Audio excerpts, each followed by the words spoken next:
It's a chilly day for baseball here at the Cortland Invitational Tournament. It's the number 15 Syracuse Orange against the number 7 Marist Red Fox. It's going to be an absolutely fantastic game.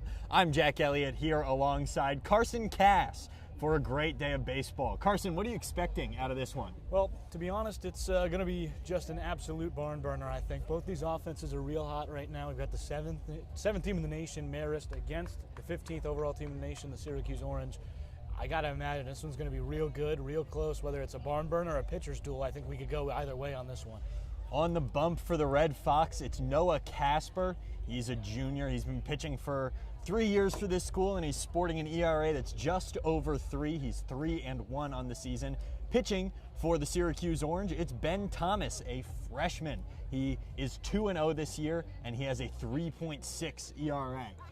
Yeah, Casper's been one guy who's been just a heck of a ghost to hit. Nothing there. He just gets that swing and miss everywhere you want to go. His last matchup against Fordham was a win. He let up 1 run, and it was a very good game for him. I mean, that's what you're looking for out of your pitcher. Not much there. Ground ball guy in that game.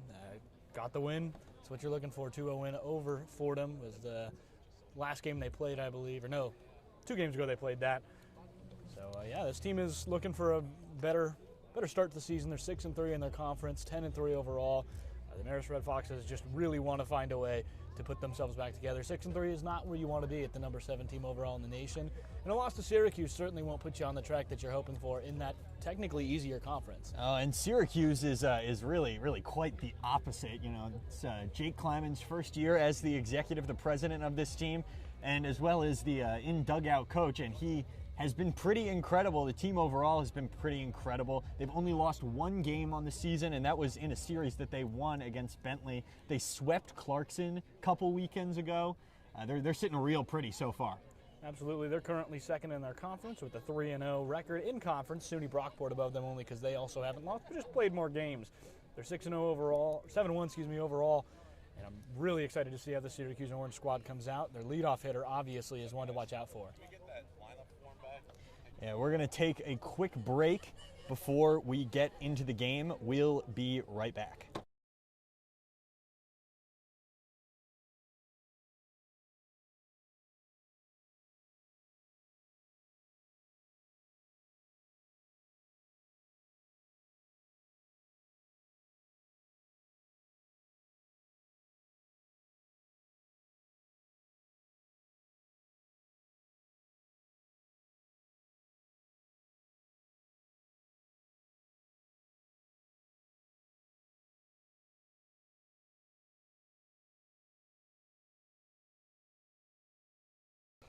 We're back. Just had to take a brief break. Had to get the lineup card back to the Marist player coach. Super nice guy. Very helpful before the game. But yeah, this is going to be a pretty incredible game. I expect to see some hits. I expect to see some runs, especially from Syracuse. You were mentioning before we went on break that leadoff hitter, Keenan Sawada, and what he's been able to do this season. Sawada starting at shortstop, hitting .667. I think that tells you exactly what you need to know. Average isn't exactly a stat you're looking for if you are a modern-day analytics guru, but .667 should tell you that that guy hits. He's been very well, hitting with a .735 OBP. Yeah, he walks too. And no home runs, no triples, but he's found his niche at the leadoff spot, walking and hitting singles. It's exactly what you want. Your Ricky Henderson type with 14 stolen bases on the year, hoping for 15 as the 15th team in the nation. Yeah, you know, it's something I've talked to him about before personally, Carson. You know, we were talking about it. He was like, you know, I want to get some more extra base hits. And I was like, sure, but any walk you can draw really tends to turn into a double. He's only been caught stealing once. So, I mean, 14-1 is a pretty incredible success rate. Yeah, I mean, Sawada's got also 9 RBIs. He leads the team in just about every offensive category. He did the same last season, hit .483 across the entire season in 29 ABs. He's reaching that mark now at 27. He will probably overtake it today unless unless literally a no-hitter happens, yeah. Yeah, exactly, Carson. That's something that I'm really looking forward to going into this year, and as this season tends to wind on, is, you know, most of these players, you know, he led the team with only 29 at-bats. Most players had far less than that last year. And now they're already starting to eclipse that mark. So it's going to be super cool to see how these stats hold up as they get more experience, more playing time. Yeah, absolutely. And the Syracuse squad will be looking on the defense as they are the home team. They'll be looking a lot at their cleanup hitter. The Red Fox's Jason Dew, first base tonight. He is an absolute monster. 6'1", 245, hitting .450 with just 3 strikeouts on the year and 37 ABs. Doesn't strike out, hard to walk, hard to prevent anything but a hit. Has hit a triple. That is not exactly your typical power cleanup guy, but one of those cleanup guys who gets the job done in the clutch. As Syracuse heads out into the field, we'll take you through the defensive formation real quick. From left to right in the outfield, it's Jake Kleiman in left, Kyle Grimaldi in center, and Matt Solway in right. At third base today, instead of shortstop, it's Keenan Sawada because Adam Neufeld is playing short. Robbie Fergola at second base, Jack Corrado at first, Nick Shea behind the plate, and of course Ben Thomas starting. Take you through the Marist batting order real quick as well. You've got John Crawley leading off, followed by Mason Haskell. Will Matias behind him, Jason Dew, the cleanup hitter. Behind them, it's Mike Schiavone. Mike Schiavone Jr., excuse me. I mean, it's a pretty awesome name. Good baseball name. Good baseball name. Evan Rader. Even better. Batting 6th. Oh my gosh. Xavier Angel, 7th. Stephen Horn, 8th. And John Kelly batting in that 9-hole. Yeah, really pretty incredible team for just pure baseball names, Rowan. Or excuse me, Carson. I'm so used to Rowan sitting next to me. Filling in for Rowan Mastrangelo tonight. I'm Carson Cass, as mentioned previously. Tonight is I guess a loose word. It's still sun out here, 4:31. First pitch hasn't happened yet. 45 degrees out, real cold one. Probably the coldest game of the year, unless next weekend somehow gets worse. We play again on November 7th back here, but we'll be playing SUNY Cortland. And if you know anything about Central New York winters, you know that one could be real chilly. I'll be wearing real gloves. Warm too. That's something to keep a watch for. I will personally be bringing gloves and a winter coat. Hopefully you'll be bringing me. We'll see how that goes. I have no idea how that scheduling will work out. All depends. All depends. Who knows? It could change from week to week. Just like baseball, my friend. We've got 2 more games tomorrow. I will be on the call solo for both of those. And then should Syracuse advance, we'll have games on Sunday as well. We'll get more into that later as we are gearing up for first pitch. Yeah, we'll see what they can do here. The Syracuse Orange, 15th ranked in the nation, versus the number 7, Marist Red Foxes. Thomas delivers the first pitch of the game, and it's down the middle of fastball for a strike, and we are underway. Yeah, it's a good pitch right there. Immediate fastball down and low. That's what you're going to see a lot of against these right-handers. Thomas does tend to favor that fastball. Drops in a breaking ball there, and that's strike 2. So an 0-2 count now to Crowley. Thomas didn't have a 1.8 ERA in high school for no reason. Misses up and away with the fastball. That's 1-2. From Oklahoma City, from the south. Not often you get guys up here playing this kind of ball. Yeah, that might be the furthest away. Delivers the pitch and a swing and a miss on a breaking ball. And Ben Thomas will start his afternoon with a strikeout. 1 away for Syracuse. Crowley just fooled on that one, nowhere even close. Thought it was going to be a breaking ball way behind at high and inside heat. It's a really good, and I cannot even stress that enough, from Nick Shea behind the plate. Awesome sequence. Yeah, Nick Shea, he is such an excellent defensive catcher. It's something we've talked about since the beginning of the season. He can throw guys out, but he calls such a great game. The first pitch to Mason Haskell drops in for a strike, a nice curveball at the belt. Yeah, you're going to see most of the pitches around for Thomas low. It's kind of what he excels in. Throws a lot of breaking balls, a lot of junk, but that fastball will catch you high and inside. It's where he likes to throw it. Misses with the second pitch, and the count runs even. Thomas sets and deals. Line to short. It's Neufeld up with it. Fires to first in time to Corrado, and there's 2 away. 6-3. Just a standard play right there. There's not much to say about it extraordinary other than this defensive squad for the Syracuse Orange is just lovely, and you're going to see it all day. Well, I guess you won't see it. You're going to hear it all day. Hey, you're going to hear how good they've been all day. Don't expect a lot of errors out of this squad. Marist's going to try and force some, but it requires putting the ball in play, and that's tough against a guy like Thomas. Going back to Nick Shea, he's an excellent defensive catcher as the first breaking ball misses away, but his offense last year, he only hit 130, a 424 OPS. This year, he has absolutely turned it on in about the same amount of at-bats as a fastball right over the center of the plate. Runs the count even, 1-1. He's hitting .389 this year with a .500 slugging. He has a couple of doubles to his name in 7 hits. Foul tipped into the glove of Shea there, and it's 1-2. Thomas looking for a quick inning. So, I mean, the offense from Nick Shea has been absolutely incredible this year. Expect that throwing hand side fastball away from this right-handed hitter. Here's the pitch from Thomas. Just on misses the outside corner. Called a ball. Everybody in the infield started to run like they were getting off the field. That was close, but just a bit outside. It's 2-2. The pitch. Outside fastball. Outside again, and the count runs full.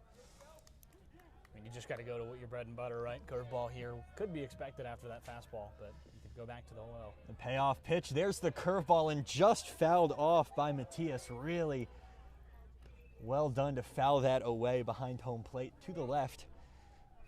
It's 3-2, 2 outs here in the top of the first innings. Game is scoreless so far.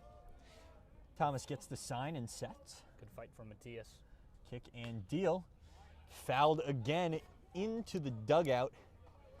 The away dugout, excuse me, down that third base side.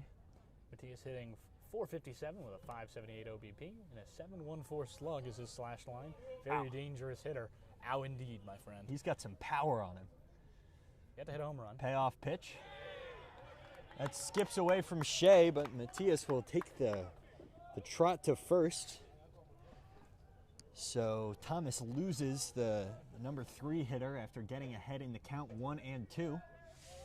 It's tough there. 2 calls on the outside that you want back, but unfortunately they are just balls. It's a good call from the ump, and honestly, those are hard ones to lay off from the hitter and for the umpire. Absolutely. That'll bring up, though, Jason Dew, the designated hitter today. Takes strike 1 on the inside corner. Got a .459 average. Yeah, Dew we talked about earlier. Pre-game, .512 OBP, .649 slug. More of just that clutch guy. Thomas fires in a curveball that skips away, and Matias is going to go down to second on the wild pitch. That'll put a runner in scoring position now with 2 out. Comes to 1-1, and you have to wonder, Dew's going to be really aggressive on this pitch because the pitcher wants to find a way back in. Thomas looking for any way back into this count. Sets and deals. Yeah, it's a swing and a miss there. That's strike 2. 1-2 count. You can expect him to go back to the well here with a curveball, I think. Just trying to get rid of this hitter. Thomas sets. That was a slider that just misses the plate. Counts even again now at 2-2. It's got some good break on it, but a good job by Jason Dew. You know, not getting on base more than half the time for a reason. Absolutely. Knows how to work a walk. The pitch, a fastball that's fouled behind home plate, and we'll do it again at 2-2. Yeah, these Marist hitters, I mean, they're the number 7 team in the nation. You have to expect them to contest those. And, I mean, I'm not sure where you really want to go with this one. It's kind of up to Thomas and Shea. What they know each other, they know where they want to go here. There's the pitch, and comes up and in, and that's fouled behind home plate. And we'll go again. A bunch of foul balls here from Marist, looking to work long at bats. That was terrifying. It's always terrifying when it goes over your head, especially when you don't have a roof. Yeah, and if I tried to catch this with my hand right now, I think my hand would shatter. Yeah. It's ice. And the slider is on the outside corner. Got him looking for strike 3. So the Foxes leave one stranded, and we'll head to the bottom of the first. Score is 0-0.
We're back here for the bottom of the first inning, Syracuse versus Marist, and it's the Syracuse Orange coming up to bat now, but they'll have some tough competition on the mound today. Noah Casper on the mound, the junior out of Morristown, New Jersey. 3.09 ERA has been pretty solid. Has a full complete game already in his 5 started. This is 6 games. He's come in relief at a certain point. Only 8 earned runs in 6 starts. Has been elite with a 1.29 whip. You can expect the Syracuse squad to maybe struggle here, but it'll be all in the leadoff hitter right now. You got to imagine Keenan Sawada might be the right match. I mean, there's absolutely no one else you want leading off the game if you're Syracuse other than Keenan Sawada. He is pretty incredible. He gets on base at a 6:15 clip. That leads the team by a significant margin. This Syracuse team loves to work a walk. They love to get hit by pitches. Sawada has been hit by 6 pitches already this season. That's pretty incredible. Yeah, it's a true leadoff hitter in every part of the word. Gritty. Midwest grit, but not from the Midwest. Absolutely. Takes the first pitch outside, ball 1, and that'll get us underway here in the bottom of the first. Pardon me, he's actually been hit by 6 pitches this year, and he's getting on base at a 7:35 clip. Oof. Takes the second pitch away. Count quickly goes 2-0, a real hitter's count.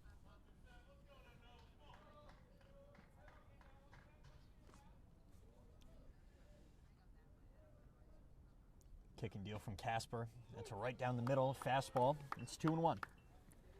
I understand not swinging there. It's high. Don't really want to mess with that if you are looking to get on base. Syracuse is something else here.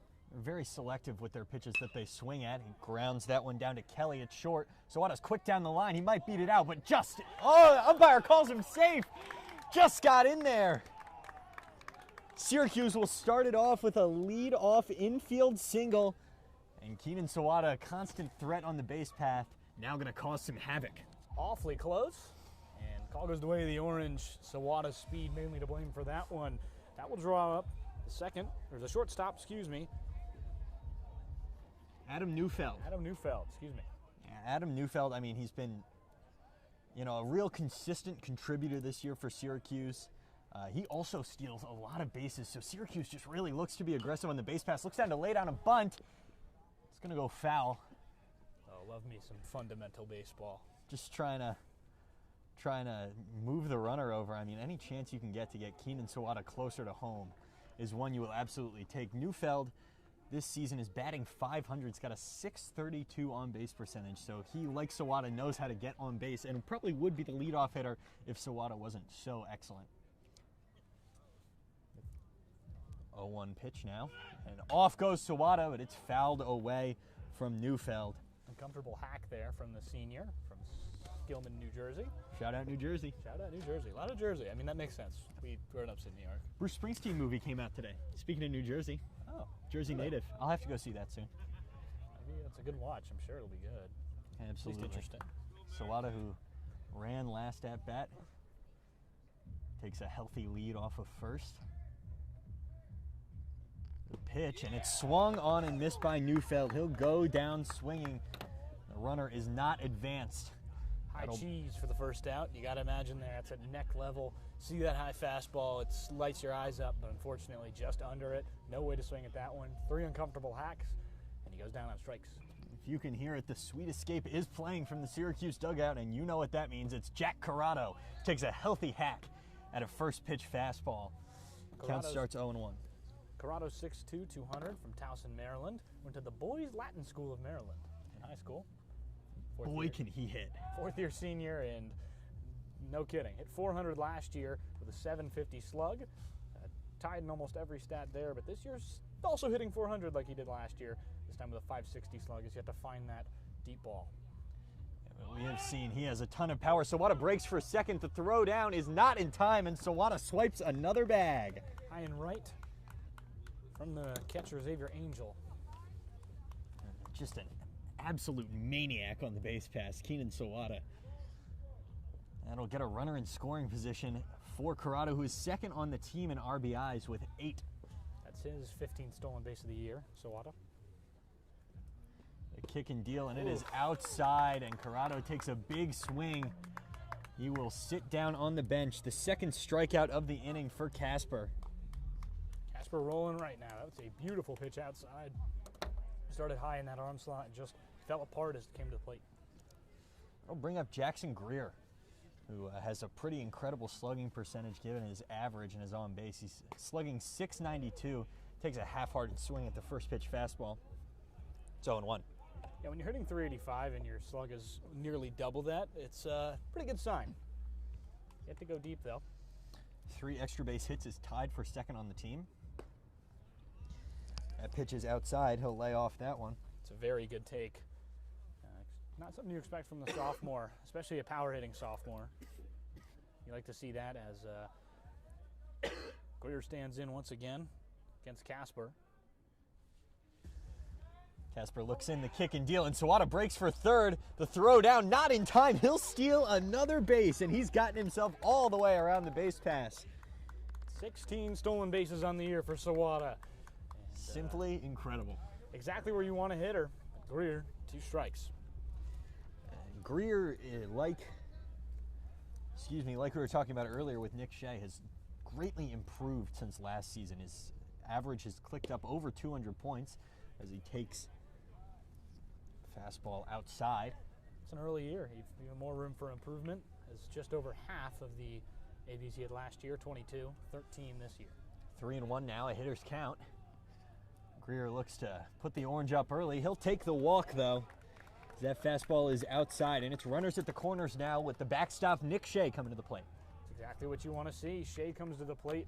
Currently, the catcher is hitting 389 with a 389 OBP. Yet to walk, but has driven in 5 runs so far this season. Looking to tally that on with Sawada at third and the DH at first, Greer.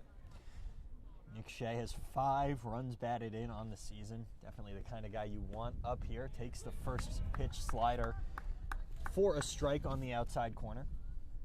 No pitcher, he's allowed to hit just yet. Well, that was an infield single Sawada had. Oh yeah, it totally was.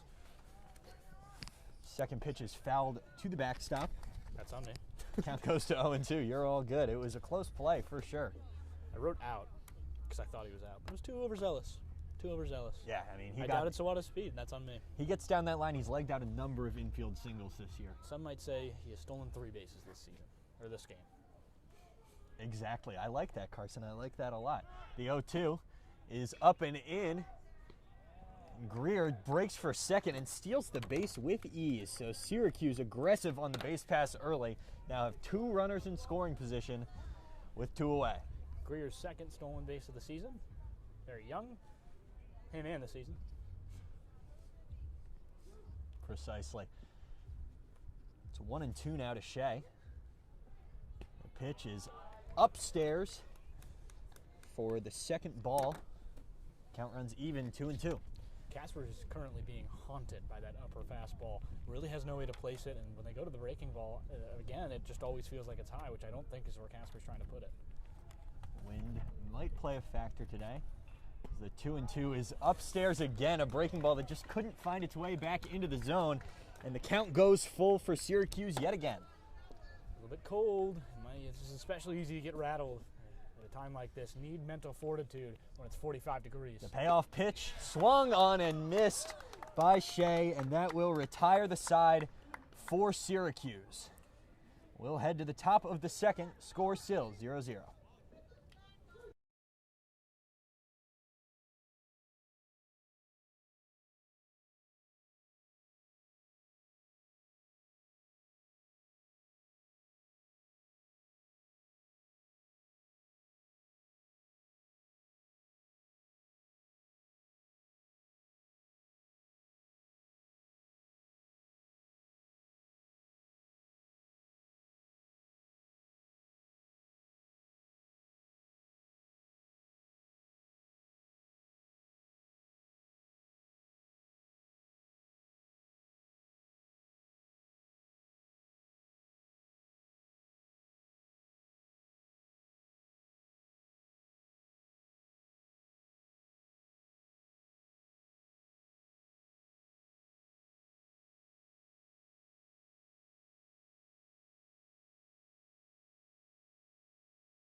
Heading to the top of the second, score remains knotted up at 0-0.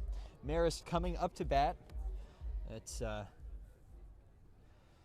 Ben Thomas stepping back onto the rubber for Syracuse, and it's Mike Schiavone Jr. stepping into the batter's box here. Schiavone, number 14 for this Marist Fox's squad, currently hitting .313. Right field today, good 12-6 curve from Thomas will get things started here. It's 0-1. Played every single game for the Foxes so far, has a home run and a double. A home run? That's rare. You don't usually see any of those. No? Wow. Could have been an inside the park home run. I wish we knew. It was in week 1 as well. What a way to start the season off. Oh. Third pitch skips in there. Count goes to 2-1 to Schiavone. Don't think we talked about it for the visual aspect, if you're imagining it. Orange on their powder blue jerseys. Marist in red jerseys with white pants today. And those powder blue jerseys, they are beautiful. Those orange accents. That they are. 2-1 is fouled off. I'm going to go ahead and say that that home run was not inside the park. No, I given the strength of that foul ball, I think he might have been able to park one over the fence. It's 2-2 now.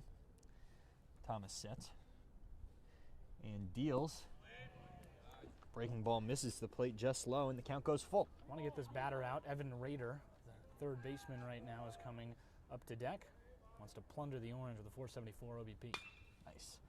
It's popped into center field. Grimaldi coming over on it. Going to be called off, though, by Solway. He'll make the grab, and there's one away. Rader will come to the plate. Playing first today. Third base utility from Franklin, Mass. 625 slug, also has a home run. Wow. Power hitting team. Yes, that's what you tend to see. I mean, if anybody on Syracuse would do it, I think it would be the first baseman, Jack Corrado, or Jackson Greer. Either one of them could definitely put one over the fence. First pitch is in there. Strike, a fastball right down the middle. More of a small ball squad for the Orange. Absolutely. I mean, we've seen it already. They love to steal bases. They also bunted. They also bunted. Telltale sign, bunting in the first. It's grounded down to Neufeld at short. Tossed over in time. And there's 2 away. It seems like we've had a couple of defensive adjustments for Syracuse now. Sawada is playing shortstop. Fergola has moved to third, and Neufeld is playing second. So just keep that in mind. Your score sheet's at home. It's over for you. First pitch breaking ball is away to the catcher Xavier Angel. Counts 1-0. So righty on righty matchup.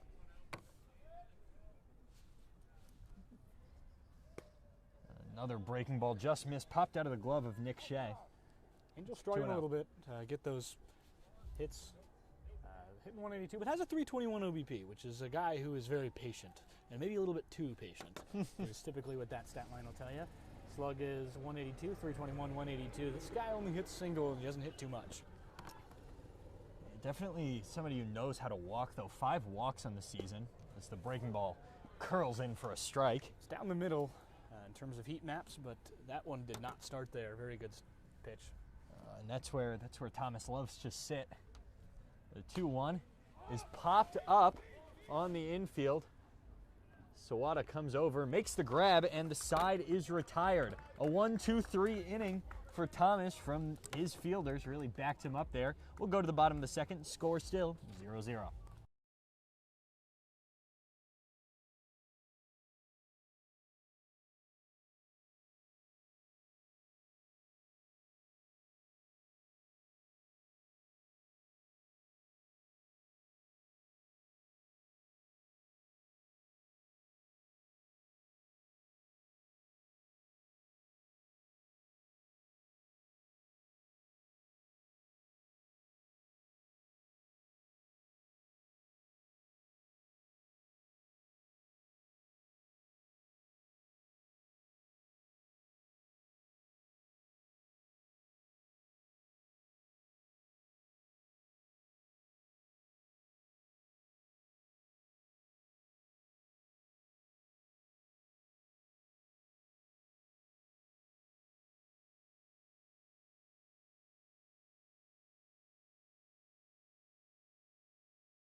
We're back now for the bottom of the second inning. Your Syracuse Orange coming up to bat.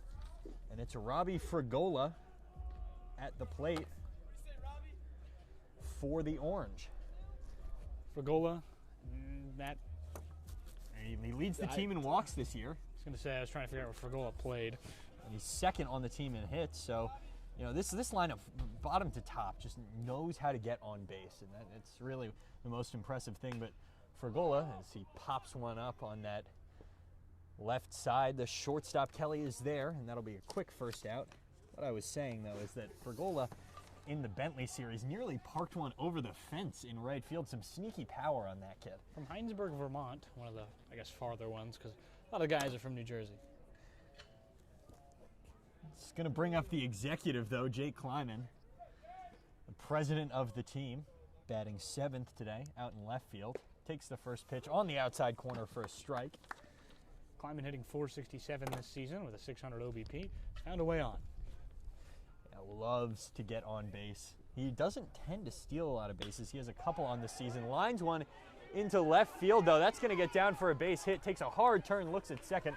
He's going to come back to first, hyping up the dugout. Huge reaction for a one-out single in the second. That's exactly what you want. Trying to find a way on, generate some offense. That's exactly what Kleiman did. It's going to bring up Solway. Yeah, Matthew Solway out in right field today, batting .333 on the season. Really, I mean, Syracuse overall, their offensive numbers are just up from where they were last year. It's really impressive that the team has been doing so well. Solway takes the first pitch inside, nearly hit him, but broke just back enough. Not wearing it today, because you'll be wearing it for the next week. Absolutely, and it's going to hurt real bad in the moment, too. Casper gets the sign. The pitch is down and away. Count goes 2-0. Carson, the World Series starts tonight. Blue Jays, 4. Blue Jays in 4. What a prediction. I don't mean that. Oh, that is line down the left field line. Just foul for Solway. Count goes 2-1. Very narrowly missed an extra base hit. Just got to straighten that one out. I genuinely believe Blue Jays in 6. How about you? You know, I'd like to believe that. Great I really supremacy, would. man. But I just think I think the Dodgers are too much of a force to be beat right now. I think the Blue Jays are just hot enough to beat them, but we'll have to see. 2-1 now to Solway. Takes the breaking ball for a strike. Just clipped that low and away corner for the right-handed batter. Obviously, we see an example of it here, but missing days and not practicing leads you to be cold, and I think the Dodgers have that problem here. The Orange did not have that problem. That's why they're hitting so well, is they've kept that hot streak going over the summer and practiced very hard, very clearly. And they recruited really well. It was a huge point of emphasis. The breaking ball on the outside corner, though. And Solway's going to sit down looking. That'll bring up the number 9 hitter, Kyle Grimaldi. 2 outs for the right fielder, Grimaldi. Currently hitting .250 with .357 OBP. The OBP is way up from last year, but same about on the average. Yeah, this team has put a huge emphasis on the eye and walking this year. It takes a breaking ball on the outside corner for strike 1. It's kind of what we were talking about, that small ball aspect. Marist, on the other hand, has a couple people who have hit home runs, which very rare to see. Grimaldi steps out, takes time, gets back in the box. 600 OPS. 0-1. Kleiman's going to break. Oh, and he's caught between first and second in a rundown, but the throw is off target to second base, so Kleiman was able to run and get back in. Far too starboard for Angel, and that one's just, I mean, that's an instant catch for a guy. It's the 3rd out if you don't throw that towards the ground there, but I think Angel kind of held it knowing that they weren't going initially after first. Good baseball IQ, too, from Kleiman to see that, I mean, he had no chance of beating it and get back. Yeah, it was a really late steal. Pitch from Casper. Just misses the outside corner. Breaking ball just outside and low. That's a really hard one to lay off for Grimaldi. And it's 2-1 now to Grimaldi. Casper sets and deals. And Grimaldi lines one back to the pitcher, Casper. Tosses over to Rader at first in time, and the side is retired. So a 1-3 putout ends the inning, and we are scoreless through 2 here in Cortland.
We're back here at the Gutchess Lumber Sports Complex in Cortland, New York for the top of the third inning between Syracuse and Marist University. Used to be Marist College, now they're Marist University, and I know the change upset some, especially some close personal friends of mine.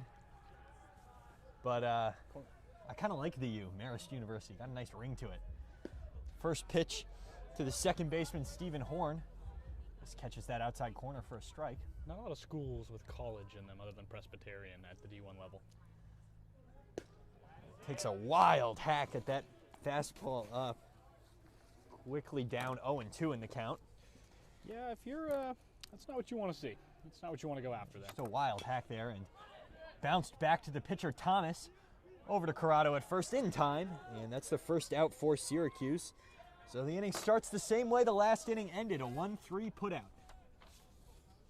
That brings up the number 9 hitter, John Kelly.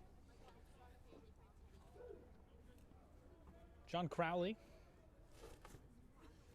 John Kelly. Number 9 hitter.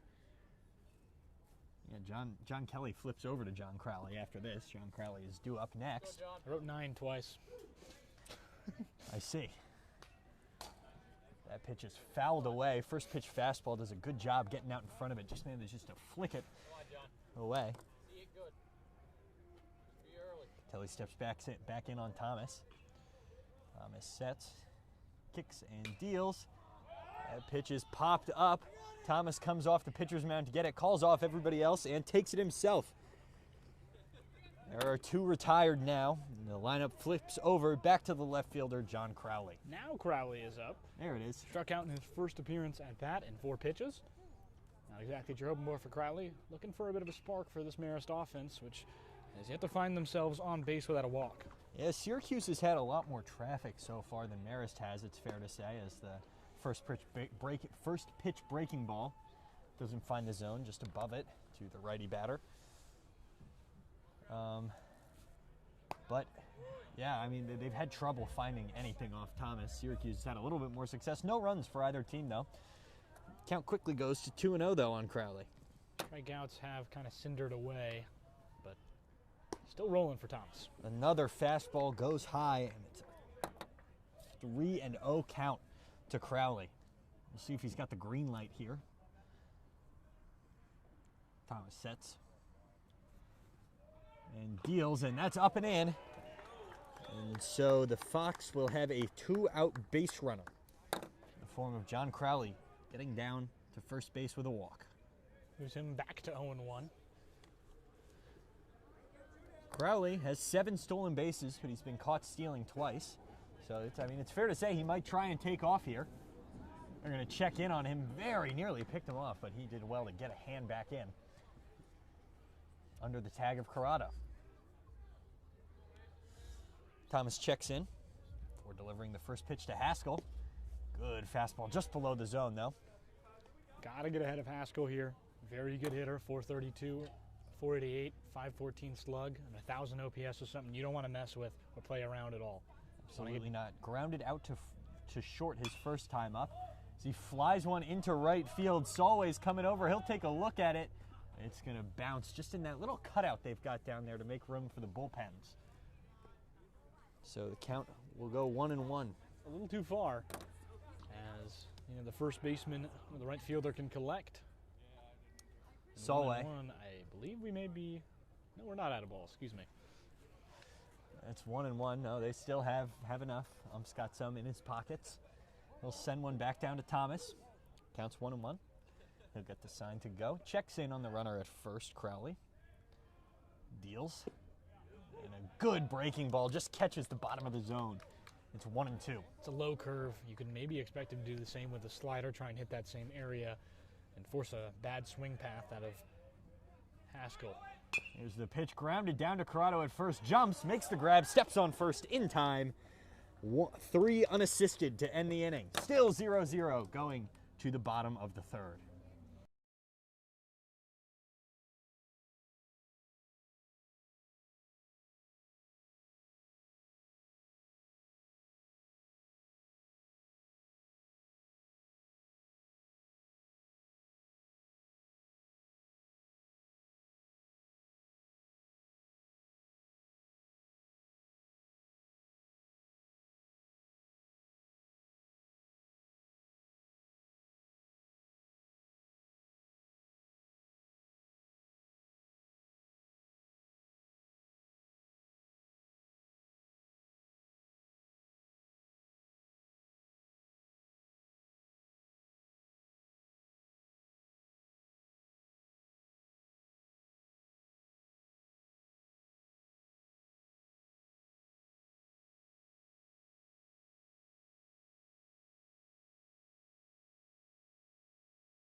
Well, it's the bottom of the third. Neither team yet to strike here in Cortland. Still 0-0, but Syracuse coming up to bat with the top of the order coming up.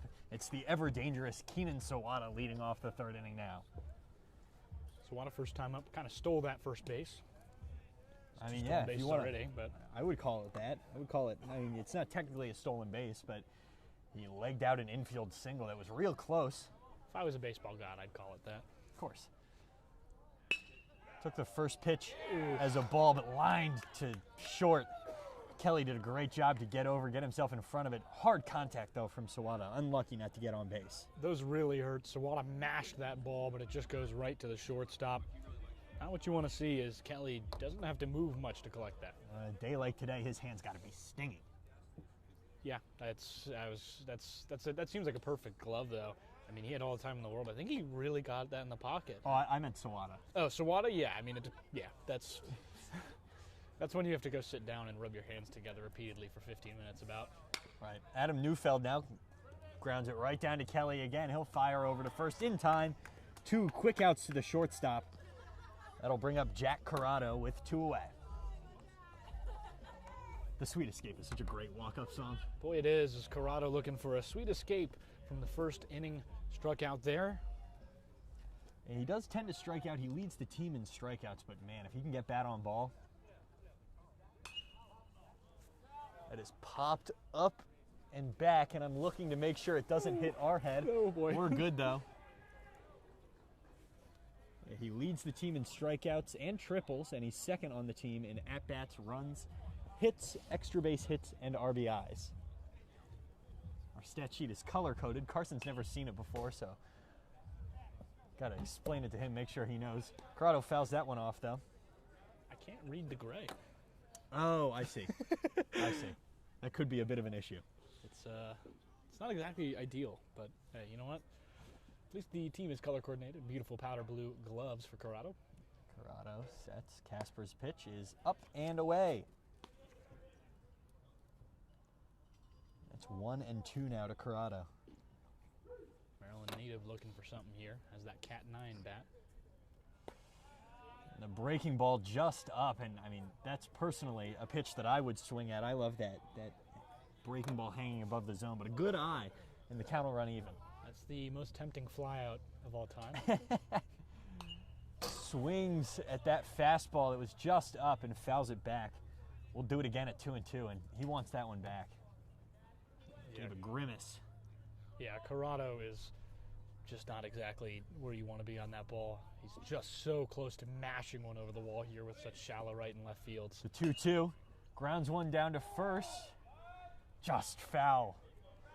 Umpire calls it foul, and we'll go again. 2 foul balls in a row. 3 this at bat for Corrado. Count stays 2-2. We get back in the box. You'll notice that they're playing on turf. They're only wearing little spikes, if any spikes at all. Many of them are just wearing sneakers as that pitch runs outside, and it's 3-2. Casper is wearing the generic MLB The Show cleats, it looks like. Oh, that's awesome. That's good. Yeah. But many of them wearing just sneakers, just, you know, in case of getting stuck. You don't want to tear an ACL or an Achilles. The payoff pitch gets the inside corner, strike 3, and Corrado was unhappy with that one, but he'll have to take it and sit down as we'll go to the top of the 4th. Score still 0-0.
We're back here now for the top of the fourth.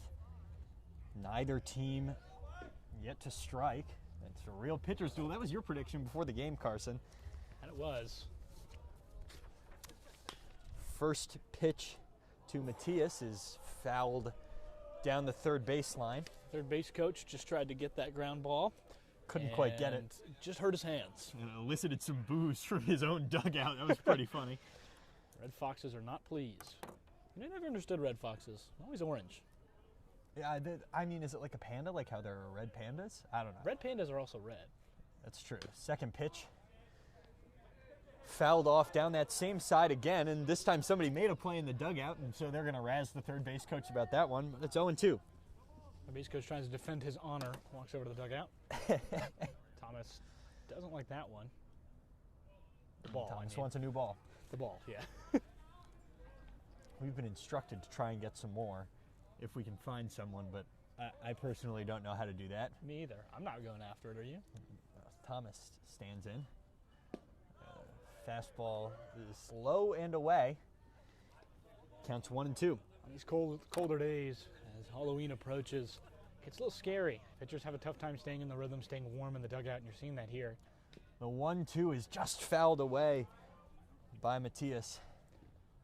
Specifically, you're just seeing a lot more outside breaking balls than you'd normally like. You're seeing guys miss in the very wrong spots. It's typically either on or off, and very off if it is. Kind of like a light switch. But it's been pretty good for Thomas, as Shea will meet with him at the mound. Thomas has been very efficient, though. Shockingly, only allowed 2 base runners, both of them off of walks. He's pitched very well so far. Absolutely. Thomas has that 3.6 ERA. Only 4 earned runs on the entire season, 10 hits as well. 13 strikeouts before the season began. Currently rocking with us. He's got 2 today. 15. Yeah, so that'll bring his season tally to 15, as you said. Matthias takes a second outside of the box. Stands back in. The pitch is lined up the middle, and there's a base hit, the first base hit of the game for the Red Fox. And they'll have a no-out base runner here in the fourth.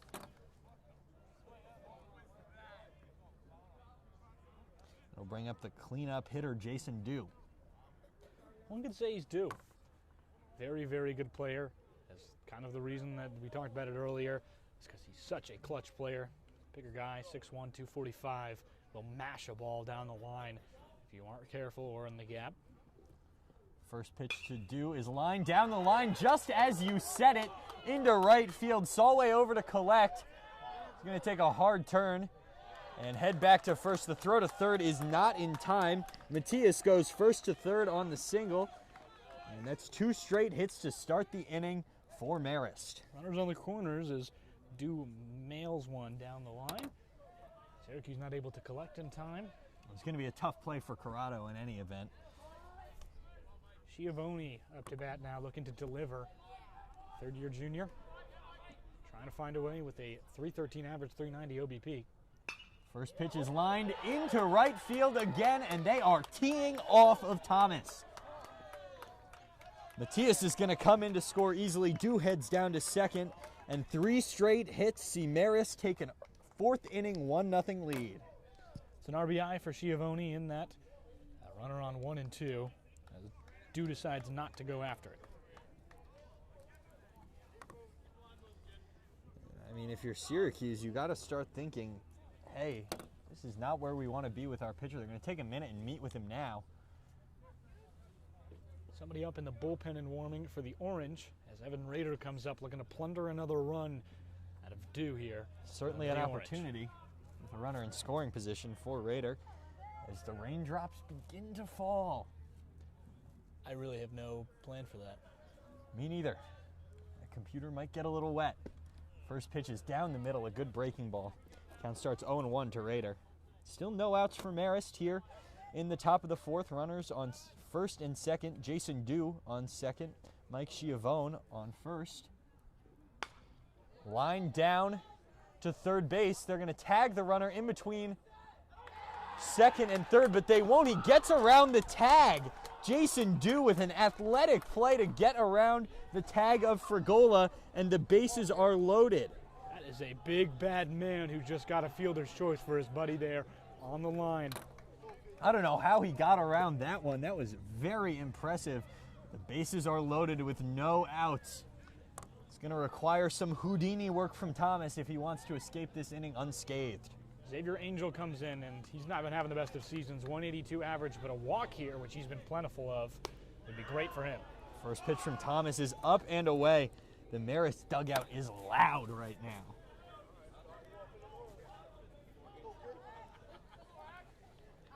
Raindrops are beginning to fall a little harder here as that's lined into left field for a base hit. Dew is going to come in to score. Schiavone's going to have to stop at third base, and the merry-go-round continues to move for Marist. 2-0.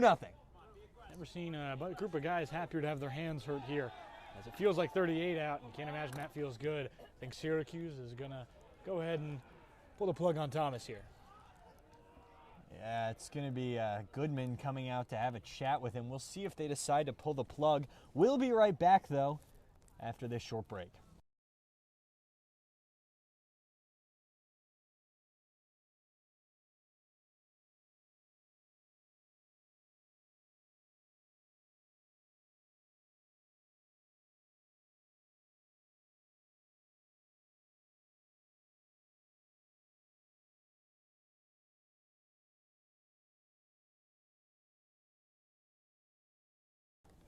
We're right back here quickly for the top of the fourth.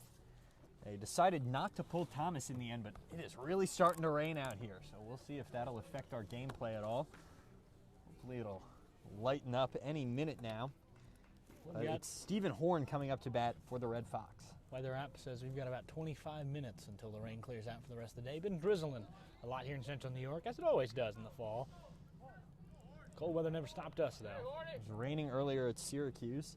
You can hear the pitter-patter. First pitch is inside to Horn.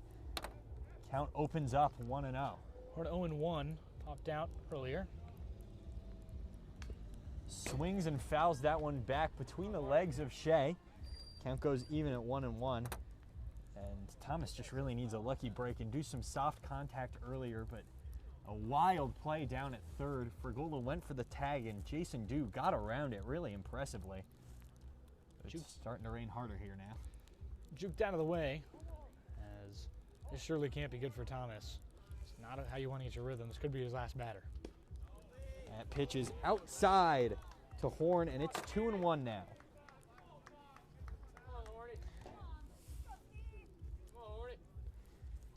The 2-1 to Horn misses as well, and it's 3-1. In danger of walking in a run here now is Thomas. One pitch away from a disaster on deck for the Orange. Leave the bases wide open. Pitch comes in, just clips the outside corner. Bit of a gifted call from the umpire, runs that one to 3-2. The 3-2 is bounced down to first, just foul. We'll do it again. 3-2, bases are loaded. The merry-go-round will be in motion here, Carson. Run on contact. Orange trying to prevent the horse race going around, looking for a pop fly. It's really the best case scenario, or a strikeout here on the payoff. The payoff pitch swung on and grounded to second base. They've got an opportunity for a play at home. The throw home is in time. They'll get the lead runner for the first out of the inning. What a play from Newell. And Neufeld, the baseball IQ to get it home, just barely had time. And Stephen Horn will trot down to first base, but it's Mike Schiavone who's thrown out. Digging in now, it's John Kelly, the shortstop, with one out. It's lined to second, into right field. That's going to bring in at least one. Evan Rader comes around. Xavier Angel comes around too, in time. Both runners advance to second and third. Stephen Horn goes first to third on the single. With the second run added, 2 runs are going to come in to score, and it's 4-0 Red Fox. Second and third, Marist has taken control of this game. And I think this will be the night for Thomas. Yep, they're calling for the bullpen. We're going to take a quick break, as they wave to the bullpen. We'll be right back. It's 4-0 Marist here in the top of the 4th.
Is at the top. We're back here still in the top of the 4th. A pitching change made for Syracuse. It's Balin Simmons coming in to pitch. Ben Thomas went 3.1 innings pitched, 4 earned runs, 2 strikeouts, 5 hits, and 2 walks. Really got hit hard in that last inning. All of his hits and all of his earned runs came in that last inning. Simmons fires in a strike. First thing to John Crowley, the leadoff hitter. Simmons leads the team in walks with 14. That was last year, Carson. He's really got things under control this year. Only 5 walks so far in just about the same amount of innings pitched. It's 1-1 now. Here's the pitch. Upstairs with the fastball. You're cooking me here, Jack. That's okay. It's a new system. You've never seen it before. That's true. It's also formatted without the idea of somebody who likes bolded letters. Sure. 2-1 now. Outside. With the breaking ball, I almost fell off my chair there, and it's 3-1. I couldn't see, so I almost fell off my chair. It's starting to rain harder, even though the sun is shining in. Simmons gets a strike. Hopefully my computer does not break. That's line down the line, but foul, and a nice play made by the first base coach. Yeah, count stays 3-2. The ink on my score sheet is starting to look like a child's finger painting. Yeah, mine as well, especially because yours is like, yeah, we both have like those like nice like ballpoint ink pens. Not so nice in the rain. No.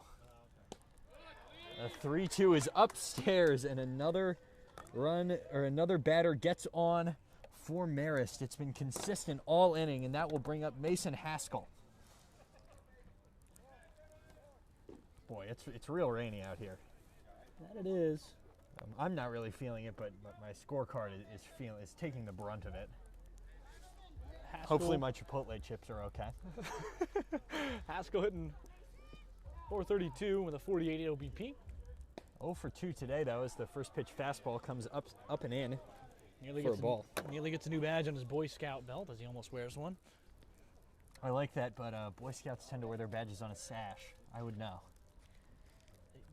The 0-1 is up, or excuse me, the 1-0 is up, and now it's 2-0. You can't have any suspension of disbelief. No. I like to be factually correct. Factually correct. My scorecard's now starting to fall apart. That's hard contact down to short, looking for 2, on to first, in time, to first base, not in time. Gets away from the first baseman, and another Marist run is going to come in to score.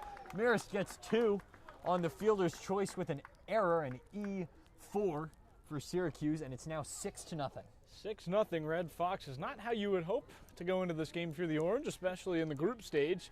It's going to make your path to the championship if you want to find a way here in Cortland at this Invitational out of it as a champion. Yeah, going to be a lot more difficult. Definitely going to have to win these last 2 games you've got tomorrow. Play Temple at 10 and Millersville at 3:30. So we'll have all the coverage here yet again. That ball's fouled back into the screen from Will Matias. There's officially a small lake on my computer. Yeah, mine as well. You know, we're in the Great Lakes area, but we have some smaller lakes ourselves. That curveball drops in there.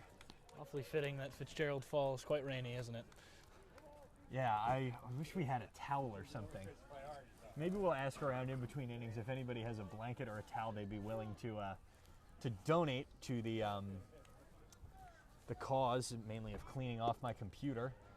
Gonna try and steal second here. Good throw down, but Haskell beats it out. He'll get a stolen base there. Can barely even read what I'm writing down.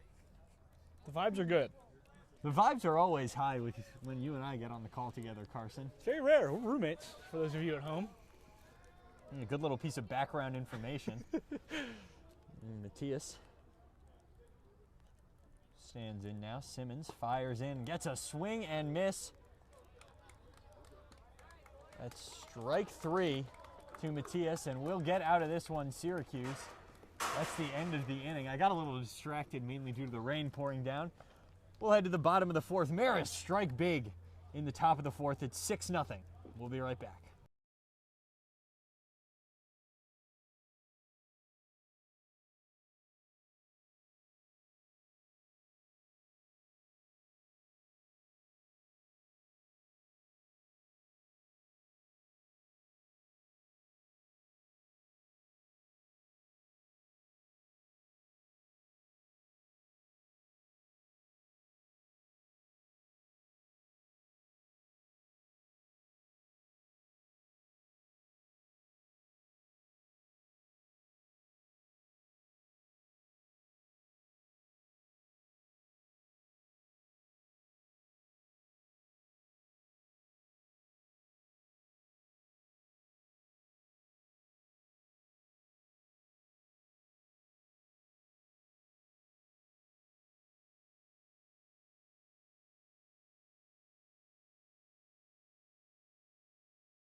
We're back here for the bottom of the fourth, and it's Jackson Greer up to bat for Syracuse.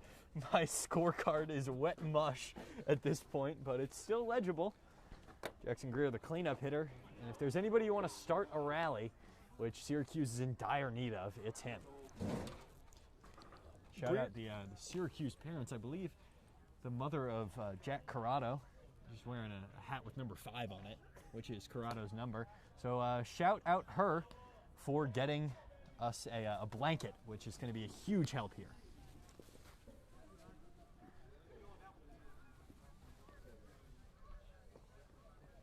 Carson finding a way to cover my computer now as Greer takes low and inside. I'm just going to clean the screen off real quick. You're going to get double play-by-play of both the baseball game and of me cleaning my computer.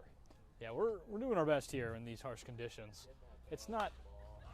Greer pops one up behind the third base bag. That's going to go out of play, though. As I was saying, not quite subarctic, but it's cold and rainy, which is never really, honestly, worse than cold and snowy.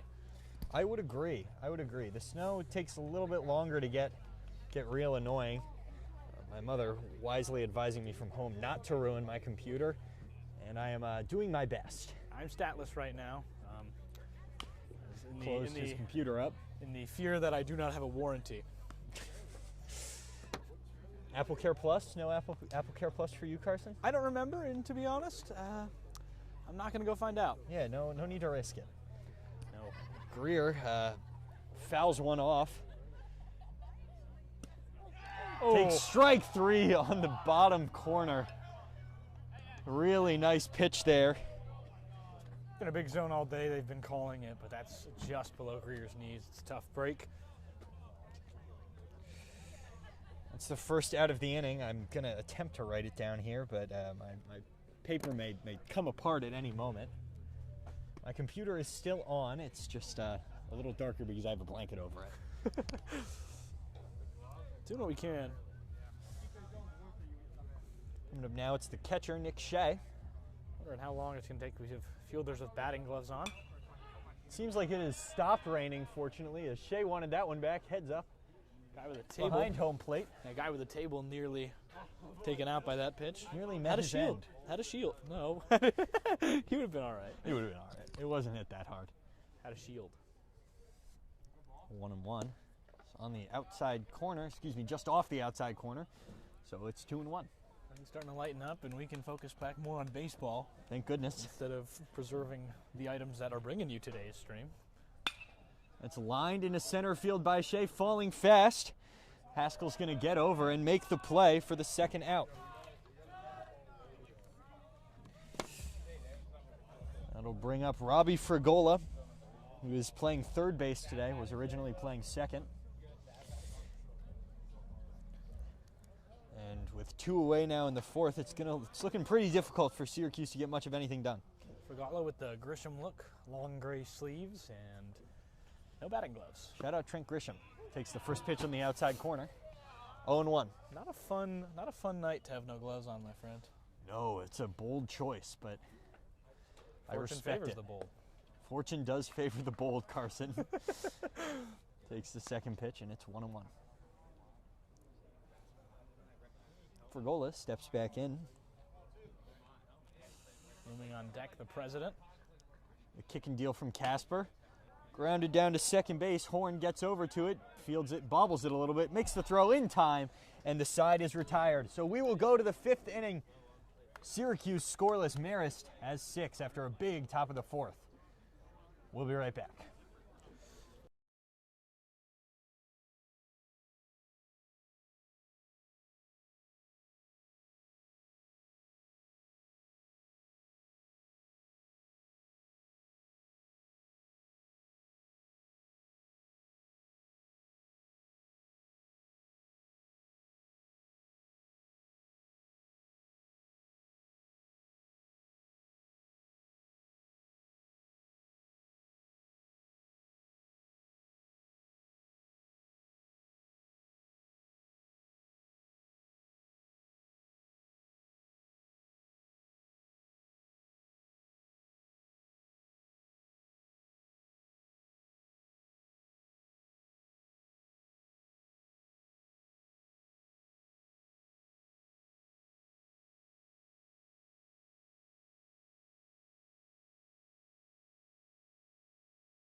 Hello and welcome back to Cortland.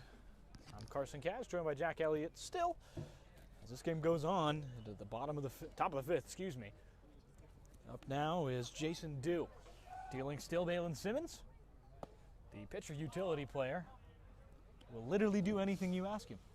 He is awesome. He is an absolute animal on the mound. We saw him warming up before the game, Carson, in a tank top. And it's like 45 degrees out here. You need a freak of nature on every team. Simmons is your wild thing. That one in there. It's a low fastball delivered from a just about 9 o'clock arm slot. He's got a really interesting pitching motion, but he's also an imposing figure out on the mound. Right-hander Yes. deals. Big miss as Dew can't collect that one just yet. He'll look to get his dues here on 1 and 2. So many Dew puns. As many as we can fit in. Whatever I can do for you. It's over. Yeah, I got it. That one misses low and away. It's a fastball from Simmons, who just barely caught the end of that one. Simmons this is not mean at all, very lazy throwing motion. It kind of feels like he just is very relaxed is probably the better word. Big swing and a miss from Dew, and he goes down swinging. That'll extinguish the first batter of the inning and the first out for this section. As coming up now will be Mike Schiavone. It's entirely just a black line now. Yeah, we can't read anything on our score sheets anymore, unfortunately. First pitch to Schiavone misses out and away. Shea dives down to catch it.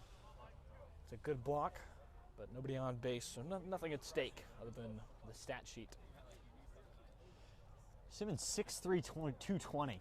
So when you describe that lazy throwing motion, it's because he doesn't really have to be too violent to get speed on his fastball or any of his pitches, really. Yeah, the best hitters and pitchers are always the relaxed ones. Schiavone hitting .313 with a .390 OBP. Simmons deals from right hand. Fouled back and off the wall. Might have heard it on our mic. And if you're Schiavone, oh man, that one's got to hurt off the hands like that. Especially because it was a good pitch. Yeah. 2-1 now. Simmons will deal here. Slow wind. Just misses a little bit high, kind of at that shoulder armpit area. Carson, I'm very chilly. Are you going to put that blanket on? I certainly am. Jack takes advantage of the blanket we have. Shut up. That one, a great breaking ball. It jumps high, goes low, and Schiavone can do nothing but let that one pass him up. Shout out to Syracuse parents for the blanket clutch. Full count.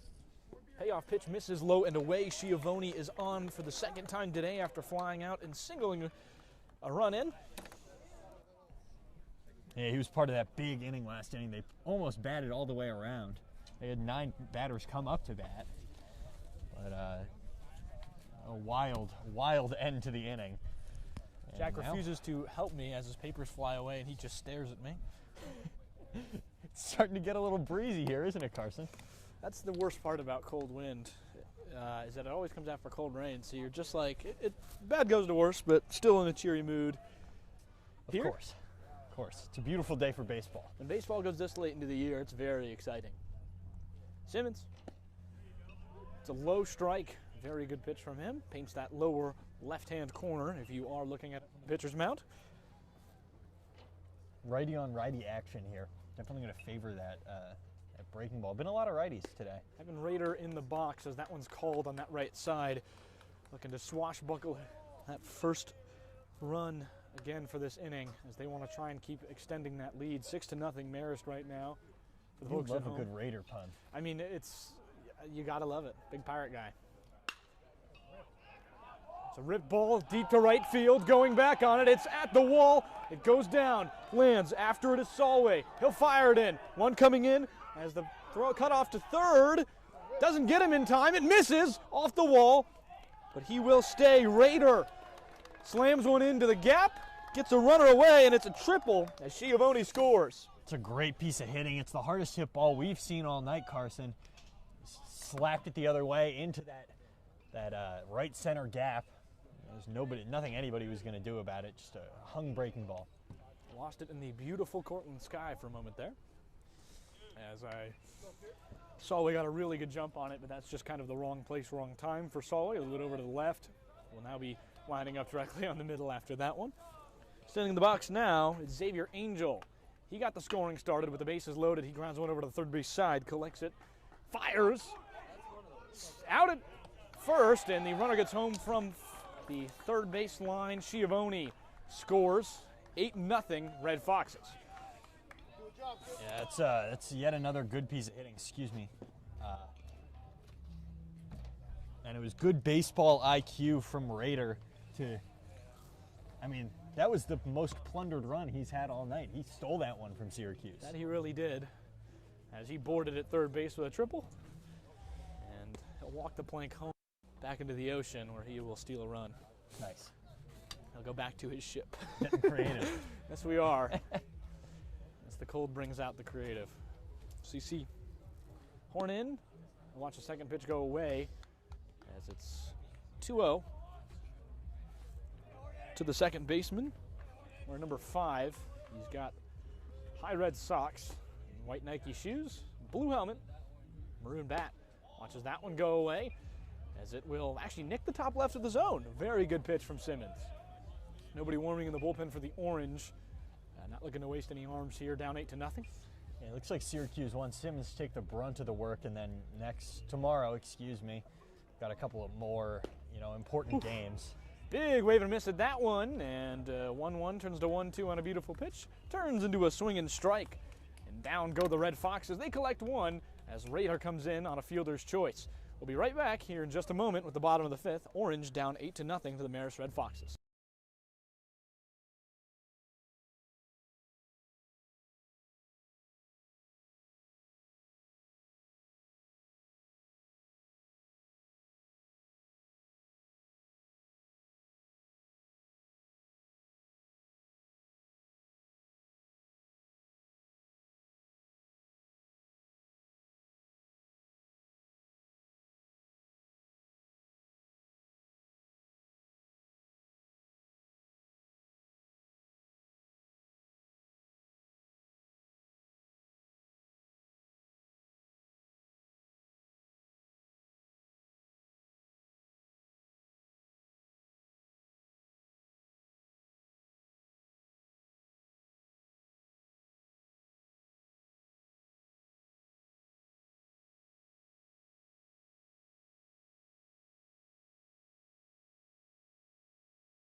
Hello and welcome back. Jake Kleiman steps to the plate for the Syracuse Orange, number 15 in the country, down 8-0 to the Marist Red Foxes, number 7.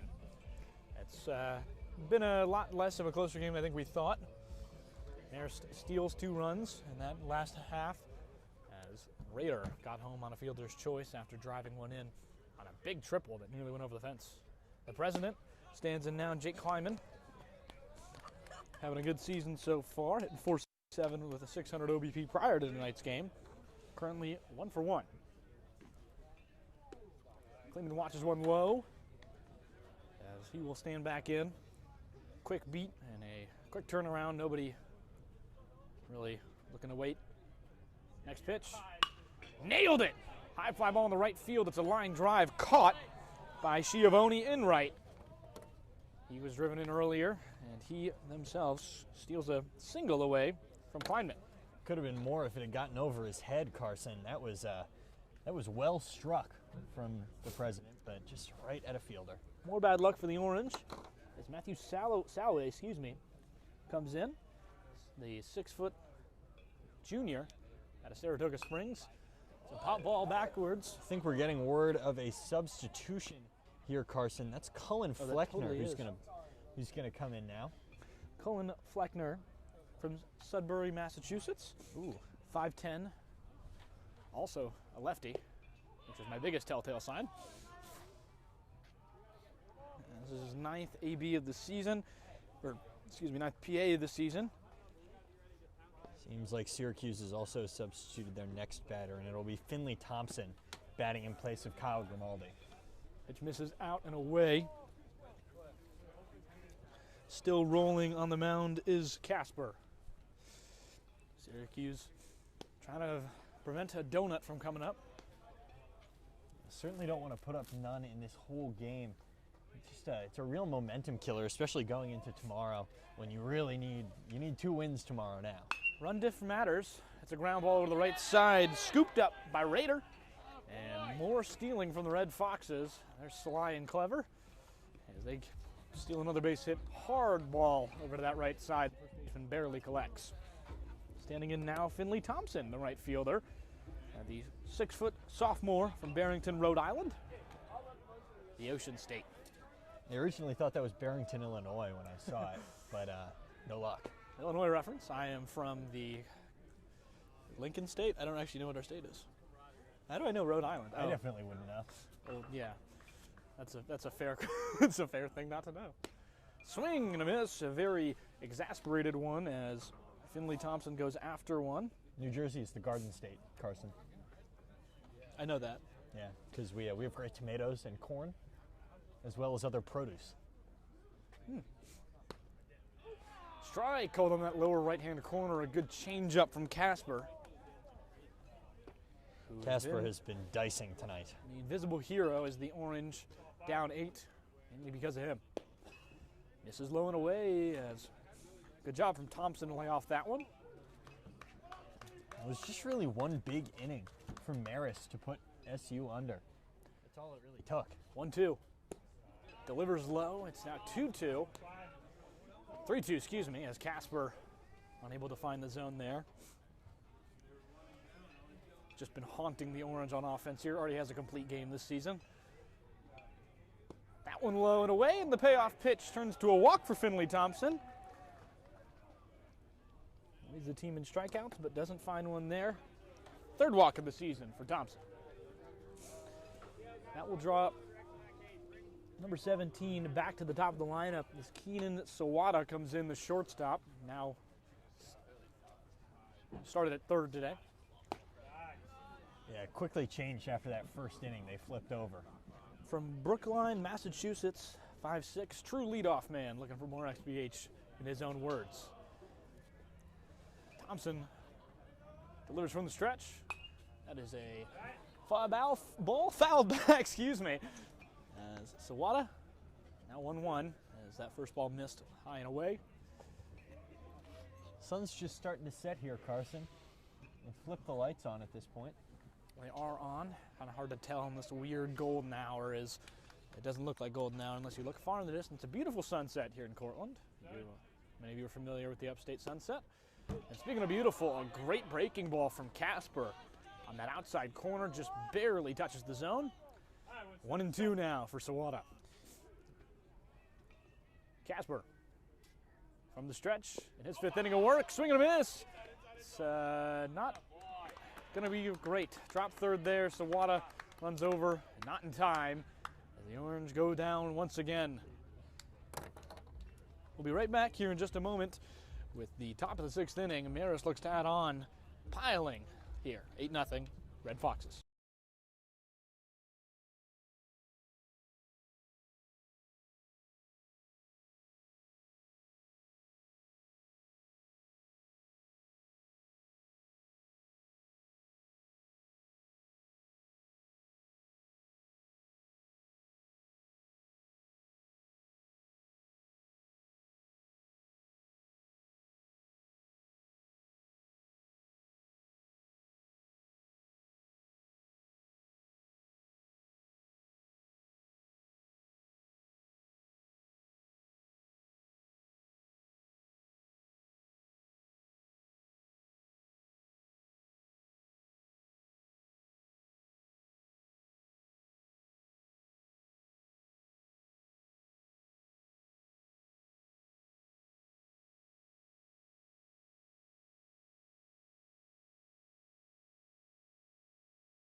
Hello and welcome back.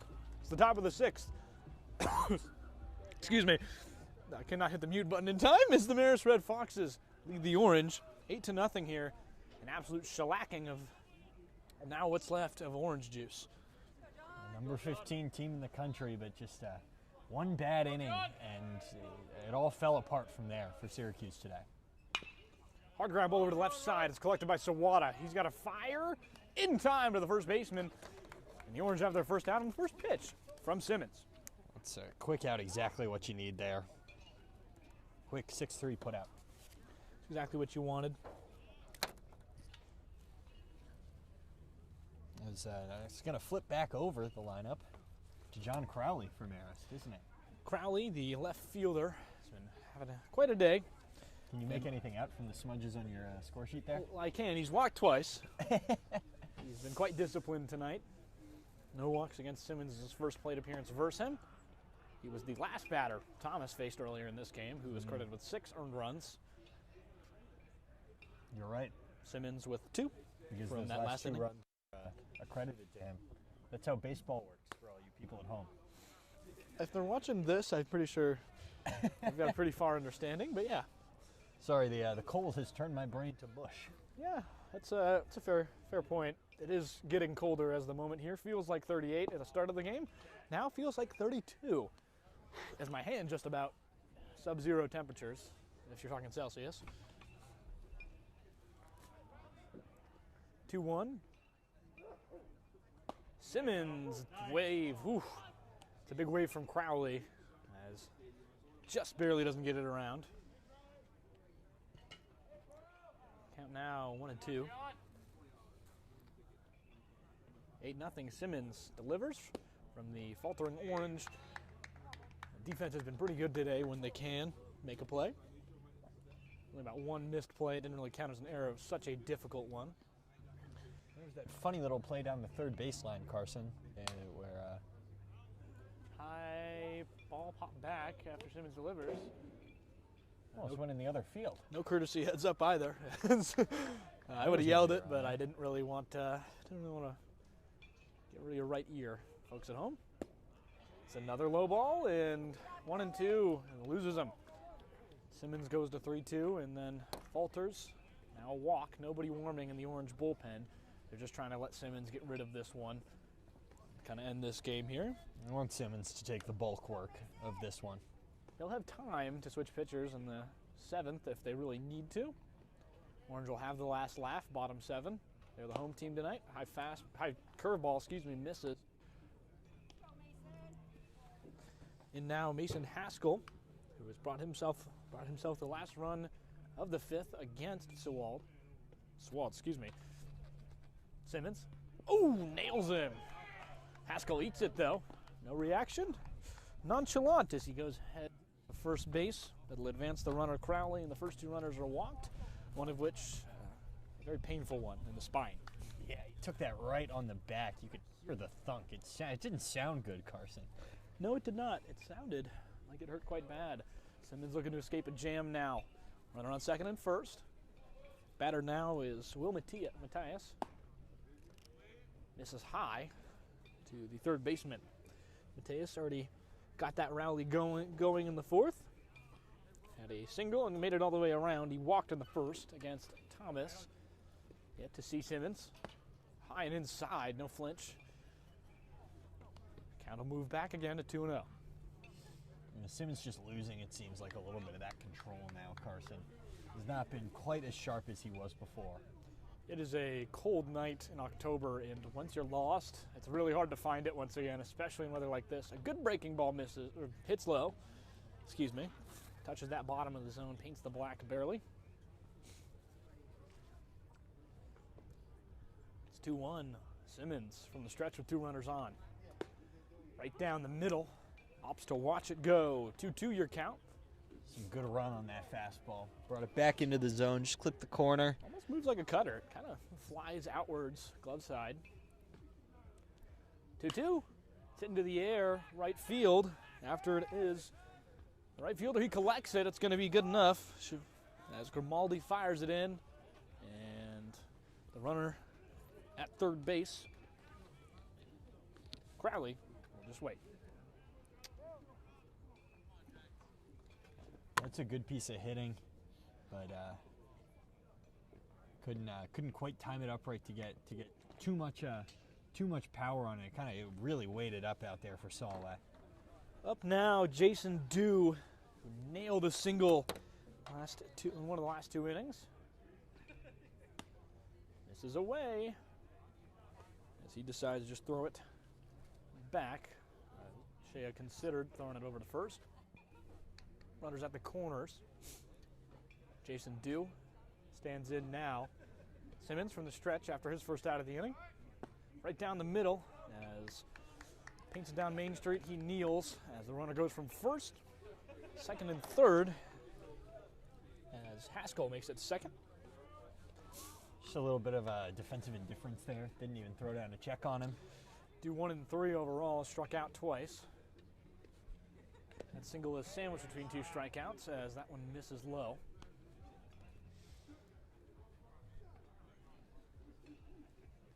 Things have really cleared up here recently. Feels a lot nicer now. Yeah, it's definitely colder than when it was raining. Oh, somehow. I completely agree. Perhaps I've just lost all my body heat. That could also be Simmons, true. stretch, hard ground ball, but goes directly into the ground, dribbles away, foul. It'll be another strike uncounted as there's already 2 on Dew. They've done really well all day today to just stretch pitch counts. The Red Foxes, you know, they didn't have a ton of base runners even through those first 3 innings heading into that big 4th inning, but they had stretched a lot of pitch counts. I mean, they didn't get a hit till the 4th inning.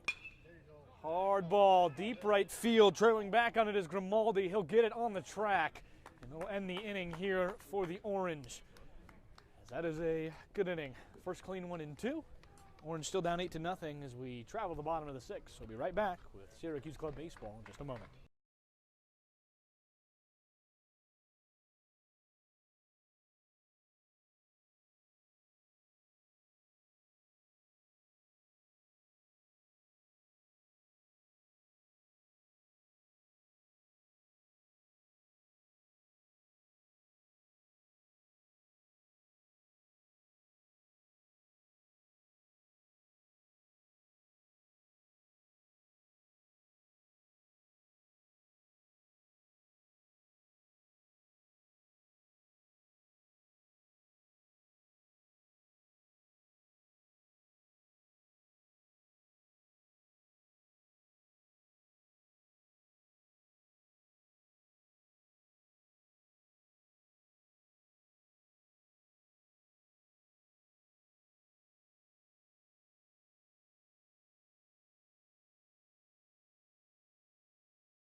Hello and welcome back. It's the top of the 7th. Marist looking to get their final section as Casper will not throw a complete game, and this time we're looking for Fabian. Fabian Rasica, the left-hander first baseman, comes out for Marist to pitch. From Valhalla, New York, this guy is one heck of a profile. It's pretty incredible, Carson. I mean, being from Valhalla is cool enough. This season, though, he's got a 6 ERA across 3 games. Keep in mind that's only in 3 innings, so he's only allowed 2 earned runs. But maybe Syracuse can pounce and try and get something going here. Absolutely. As Fabian's first pitch will get in there for a strike. Orange have Adam Newfield, back into it. The shortstop turns second baseman into the gap at the second right side, and the Orange have their first hit in 3 innings. Adam Newfield gets on, the senior, leading the way for what is hopefully a comeback in the bottom of the 6th. I mean, if you're going to start something, now is the time that you have to, Carson. You got the meat of your order coming up. You can hear the Sweet Escape. That means Jack Corrado's coming to bat. And if there's anybody who's going to start something, it's this grouping. Let's hope he's as hot right now as his mother is kind, who gave us a lovely blanket to make sure that our computers didn't explode. Exactly. That was a confusing way of putting that, Carson. I don't think so. I think you're just cold, buddy. That definitely could be true as well. Jack doing his best to stay alive here as he's shivering quite a bit. I am too, but I'm up and moving. Maybe he might need the blanket that his mother offered us. Rasica on the mound delivers after the first pitch strike 1-1 to Corrado. We're also completely making an assumption that this was Jack Corrado's mother based off the number that was on her hat. Whatever individual that was, very kind. Very kind. Them to land a blanket. It really saved our skins. My computer would still be wet. Yeah. It had me like lay on the table and rub my shirt on it. It's that cold. It is that cold. Fall setting in here in upstate New York as we take a little bit of a moment. Fabian deciding to collect himself, talk to his catcher a little bit. Xavier Angel, who got his 5th hit of the season earlier today. Runner on first. The left-hander, Rasica, delivers from the stretch here. Low and inside, as that one is in the strike zone. Paints that outer corner, a beautiful pitch from Fabian Rasica. 6 ERA, as we mentioned, trying to lower it, but that hit earlier will not start that inning how he's hoping. From the stretch, it's a pop fly over to the right side and very deep, but it won't be deep enough at the track, or just before it, I don't know how he got so much power on that. It looked like he really just stuck the bat out and flicked at it. I mean, that is how strong he is. As it'll be a sub for Greer. It'll be number 27, Oliver Green, in now. Yeah, Oliver Green usually catches for Syracuse. From New York City. Played H role today. Absolutely, he'll be that sub. And will miss high and away. I mean, the Orange will not lose the DH. You can sub your DH. You just can't put your DH in the field. Right. Right, and I don't even know what the NCBA rules are for that. Could be completely different. Season hit 176. This season hasn't found his first hit in 6 ABs. That is a hard hit ball out to left. Crowley struggling with it, but catches it over the shoulder like a wide receiver on Thursday Night Football. Good catch from him. I'll be honest, Carson, I thought that was going to get down. Me too. Off the bat, did you hear that sound? That was an absolute crack at one, but Crowley in left able to kind of make a wild card play on that one. Bottom 6, if you're just tuning in, Orange down 8-0 to the number 7 team in the country. They themselves 15. It'll bring up number 12, Nicholas Shea.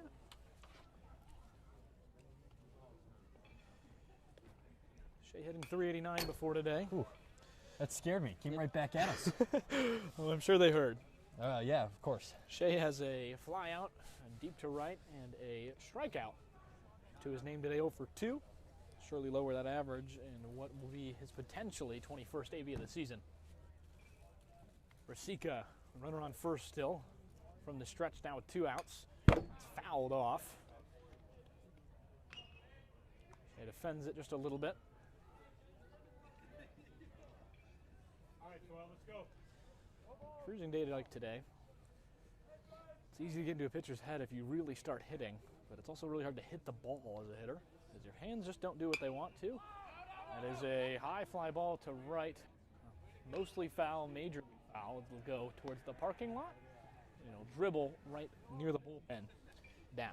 We kind of saw that effect. Syracuse, Ben Thomas, it was in his head quickly in that 4th inning, allowed Marist to put up a real crooked number. Just hung a couple of pitches in a row, and that was it. Rasica looking to extinguish the righty. Shea misses low and inside. He has to dodge back from wearing one on the shins. That would be an absolutely horrible thing to happen in this weather. This is not where you want to get hit right now. That's what I'm not getting up from for 3 minutes minimum. Shea trying to get out. Rasika deals it. String and a miss. Shea goes down on the swing.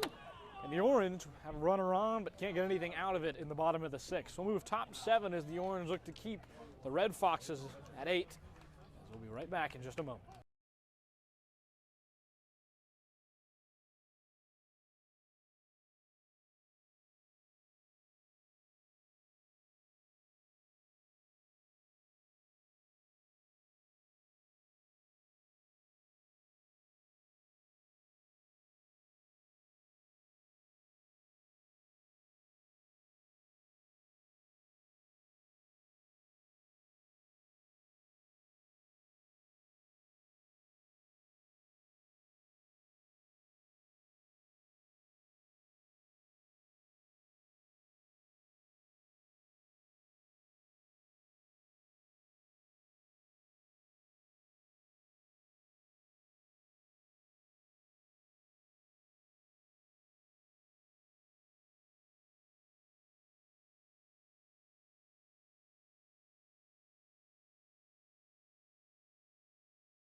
Hello and welcome back to Upstate New York. We're in Cortland at the Gutchess Lumber Sports Complex.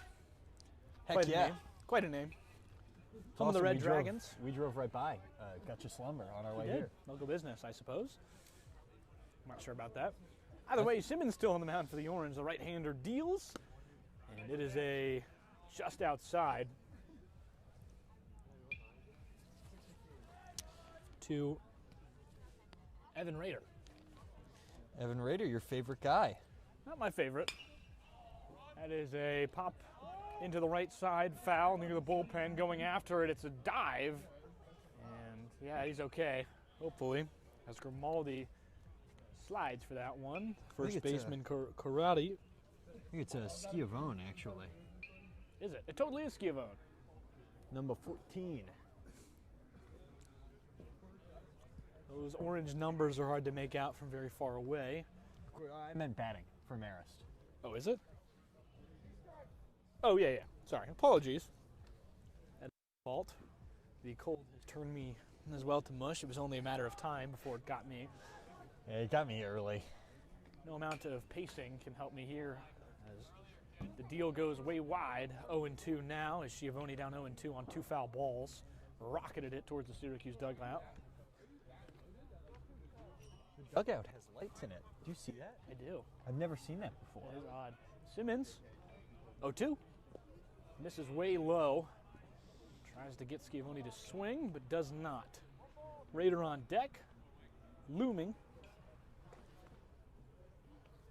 Has been as good as Blackbeard was at pirating. So You just can't resist, can you? no, I can't. Swing and a miss. Schiavone goes down. Good deal from Simmons. And he'll enter his 4th inning of work here, or 3rd inning of work here, excuse me. Another strikeout. 1 out for the Orange. Coming up now will be the Raider, Evan Rader. Evan Rader. Simmons with a smile on his face after that strikeout. Shea gives him the sign. He deals from the stretch. Rader's been very productive today. He had a fielder's choice that he reached on and then scored. And then he tripled in a run the very next inning and scored off that one as well. Relaxed throw from Simmons, misses out wide. Shea literally does the splits. Very impressive. Very impressive. Cortland finishing up their game against some sort of team wearing green and black. Not great jersey coordination. I believe it's Clarkson. Clarkson. As that one misses low and away from Simmons. Both teams are wearing black jerseys with outlines on their numbers and names and all that that are the team colors. So green and red. Looks like a Christmas light show at night over there. All right, it's difficult call time. Ball went to the backstop. Umpire's going to come back and get it. Kindness for the umpire. Nobody going out there to help. Well, somebody started to move, but he said he got it. Give the players some time to warm up here. As the Marist Red Foxes lead 8-0. Here comes Raider. Once again, Simmons deals 1-2. That one misses way high. Drops down as it's a breaking ball and just barely there. 3-1 now. Remember that incident in the MLB where somebody went to catch a foul ball and the other team dumped a bunch of a bucket of balls all over the ground? I do remember that. That is a very high fly ball out to left. Trailing back on it is the center fielder, Solway. He gets it. That was a nice grab. That is a good grab on the run. Kind of lofted in the air. Got a good jump. Raider was about 20 feet from a bomb. Yeah. Yeah, and they've come close a couple times. This Marist team has some serious pop. It's a cold night. Started at 45. The weather has since dwindled. Well, I mean, the rain certainly didn't help, and neither did the light going down, the sun going down, excuse me. All-time baseball name steps to the plate. It's Xavier Angel, number 1, the catcher. I mean, that's something we remarked at the beginning. This Marist team is pretty much baseball names through and through. He's 1 for 3 with an RBI and was one of the stranded runs in the 4th. That's a good hit out toward right field. After it, it's in the gap. Ain't nobody can get it. They miscommunicated the wall, but the right fielder did get it. As that one misses the cutoff, and will go all the way to the pitcher's mound. As Simmons gets a good dive at it, but that'll be a double and a pinch runner. Good job here from Marist. That was a beautiful piece of hitting from Angel.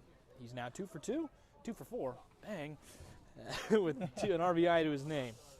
It'll bring up Steve Horn, who's yet to find his way on base tonight. They really just hit from top to bottom, don't they?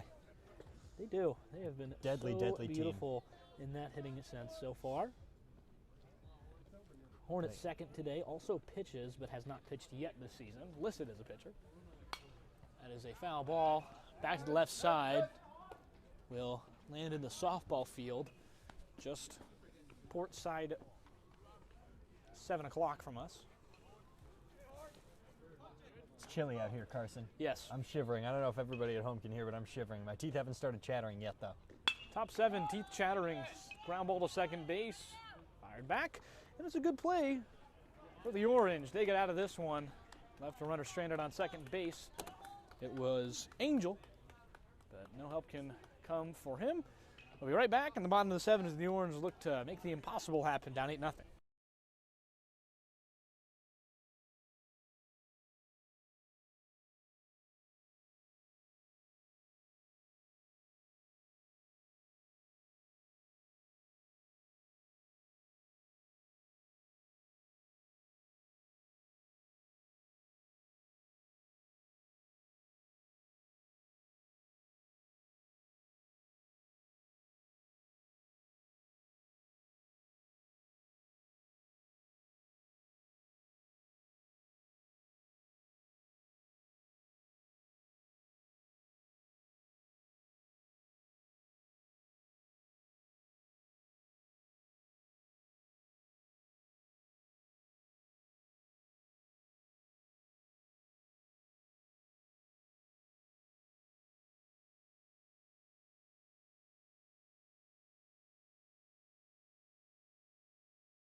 Hello and welcome back. It's 43 degrees. Feels a lot worse here in Cortland. We are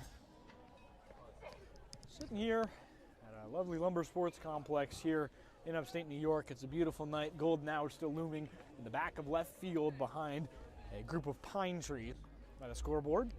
Orange in their powder blues tonight as they enter their final opportunity to come any way back and get rid of this, get some better run differential. This does matter. This is group stage.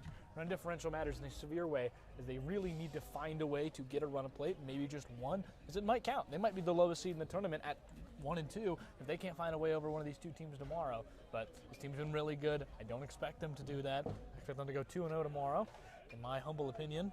But the 15th team of the nation down to the 7th. Marist Red Foxes lead 8-0 after one good 4th inning. And it's Charlie Goodstat pinch hitting here. Charlie Goodstat, or Chuck as his teammates have been calling him. You heard the president say that right then. Yeah, he knows everybody real well. From Chappaqua, New York, went to Horace Greeley High School. Last season, 10 ABs, no hits. As that one strikes the low end for a strike. The Low End Theory, A Tribe Called Quest, great album. Yeah. I have no response to you there. My brain, my synapses are firing on all cylinders. The excitement of the warm car getting to Jack. 1-1.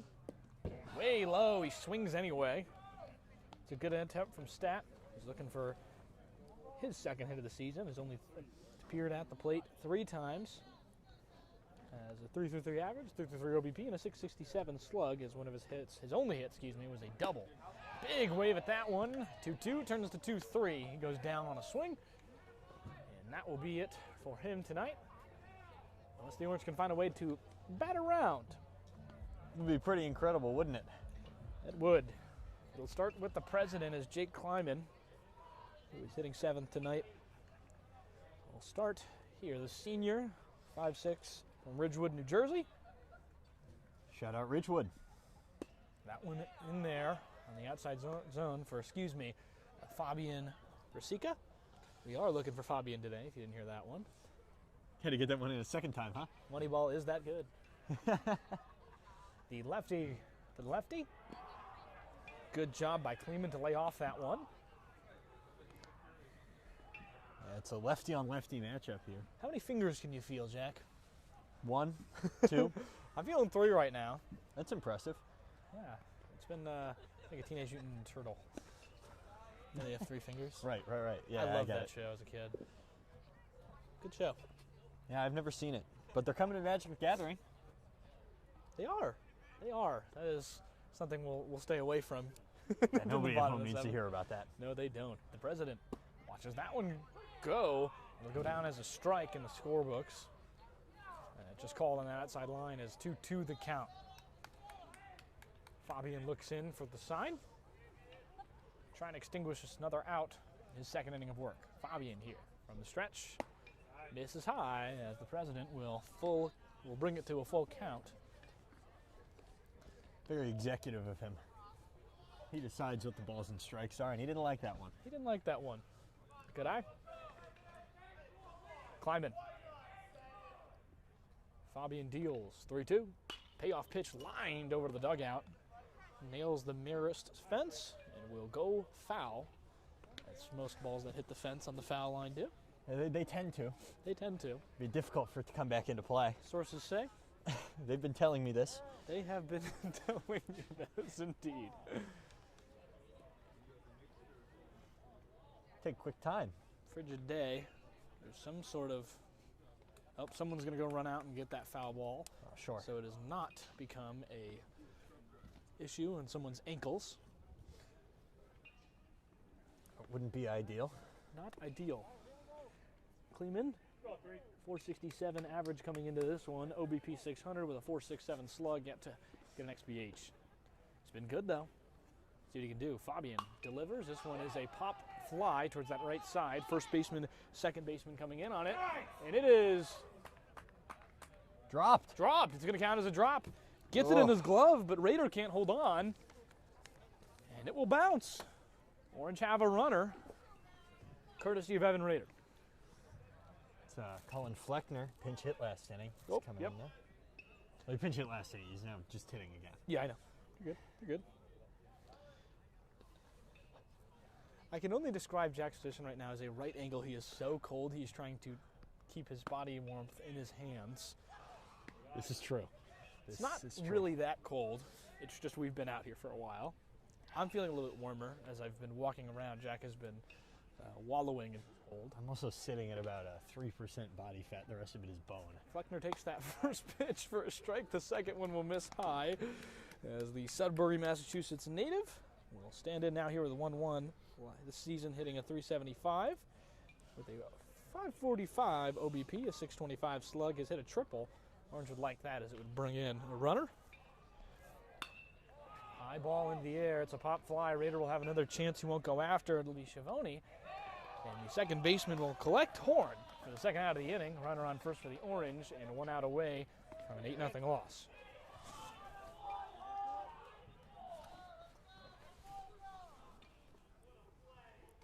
Looking for a ball. They get it. Angel delivers it to the umpire. Been low on balls, so I'll... Epic courier moment. Thanks for that. No problem. The left-hander, Rasica, looks in for his sign. He will deliver from the stretch here. Short windup. Pitch coming inside. Nearly catches the knees of Finley Thompson. Thompson last season hit 300 and 348 in the previous year. The 400 slug, had a triple as well. This season, a little bit worse off. Better in the OBP department. Fires back to first. It misses. As the catcher gets a strike called. They're going to go for 3 potential here. Yes, they will. The president rounds. He's going 3. Ball into Horn. No chance at that play. And that's extremely great. Kleinman over to third base. The Orange have their first runner at third all game. So, hey, good stat there. Good stat. So, not for us. Well, I guess we're unbiased, but not for Syracuse. Not for Syracuse, where we both happen to live at Booth Hall. Are you just going to dox us? What, am I going to say the room number? I could. No, please don't. Thompson with 2 outs. Watches that one high. It's a good look from Finley. Looking to move things to the top of the lineup here. If you can get Sawada back up, anything can really happen. Absolutely. Just hoping for a run here. That one low. Good look at it. It's good discipline by Thompson as this one goes from 1-1 to 3-1. Rasica quickly losing him. Fabian Rasica, the left-hander, to a righty here. Disadvantage technically, but the righty-lefty thing is technically not a myth. It's kind of a myth, though. Some guys are just better against lefties because you can see it out of the hand better. Right. And Thompson has shown that as he walks 3 balls in a row. And Thompson will be at first base. It's runners on the corner as Rasica has himself in a little bit of a jam here at the end of this game in his second inning of work. It'll be number 17 for the Orange. Keenan Sawada, the leadoff hitter who leads this team in about, if you were to guess any category, it's probably a yes, he leads that stat. Pretty much. Runner going over to second. They don't worry about it. Defensive First pitch is away from a indifference. ball. Somebody play the graphic. Played that graphic. Not that there are graphics because we're A radio broadcast. Fouled back. It turns to 1-1 off the pavement and will roll and dribble sadly as nobody goes after it. Count 1-1 for Keenan Sawada. Looking for another hit. 1-3 today after his strikeout. It's a well-placed fastball in the outside corner there. 1 ball and 2 strikes. A little bit of a gift from the umpire. Syracuse down to Cut its in last though, I strike. can't blame that. That's basically just on the black. Oh, high and inside. As that beautiful fastball, we just saw the run. It's kind of hard for me to see. It was not a gift, now that I realize, because that is the same pitch, and it moves way more towards the end for some reason. Right. That's a weird spin, because it's obviously going up as it goes somehow. Swing and a foul ball over the left side after Fabian delivers. Battling now 2-2. You may hear somebody acknowledging that. Syracuse not going to go down without a fight. Orange looking to find a way with 2 runners in scoring position. Sawada, the guy you want at this point. Here's the pitch. He fouls it back again. He'll keep fighting. As Sawada has now drawn it to a 2-2 count with a lot of pitches. And Rasika has nobody in relief. Yeah, they'd like to have him be the only one to finish this game if possible. Save arms for the rest of this group stage. Orange is just trying to be a thorn in their side. They can't pitch again unless they bring it to overtime somehow. That one misses high. And Sawada battles it full. Pinch hitter on deck. It's a Zach Colosimo. 3-2 payoff. Inside, and he will walk. Sawada loads the bases with 2 outs. That will bring up number 31 we just mentioned, Colosimo, excuse me. Yeah, sorry, you're unfamiliar with the names a little bit. There you go. More puns for Carson. Carson loves puns. It's my brand. They're hitting 318 this year. They're going to talk to Rasika as Fabian looked to deliver so far. 348 OBP, 318 slugs, 666 OPS for Colosimo. Colosimo. Thank you, Jack. Zach Colosimo. As we'll be right back. Bottom 7. Orange have bases loaded, down 8-0. They talk to Rasika.